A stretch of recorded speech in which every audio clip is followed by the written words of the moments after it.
Driving anything in reverse can be a tough skill to master, but in FPV, the inability to look behind you makes it even more difficult.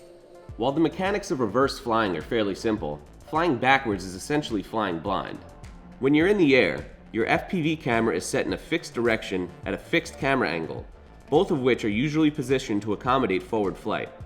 All you really need to do to fly backward is to pitch the drone mid-throttle the same degree backward as you would if you were flying forward. This sounds super simple in theory, but in practice, it's anything but. The higher your camera angle is, the more you'll find that even with the correct backward pitch, you're staring straight at the sky, which can be extremely disorienting and will probably cause you to crash. In fact, the closer you get the camera angle to 0 degrees, the easier it will be to track your surroundings. The only problem is, when you pitch to fly forward again, you'll be looking straight at the ground. So, not great. If you found a camera angle that you've grown attached to, one of the easiest ways to visualize the move is to first attempt the maneuver LOS, or line of sight. To do this in the sim, bring up your menu, and to the right, change your camera mode from FPV to orbit.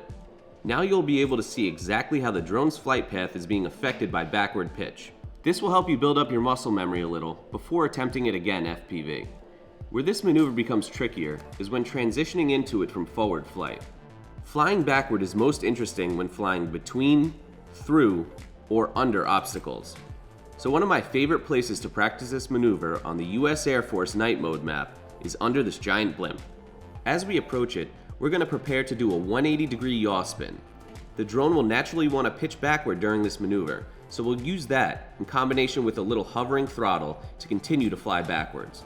Make sure to use roll as a rudder to maintain directional control. And if attempting this maneuver in real life, always make sure to have a spotter to ensure you're flying safely.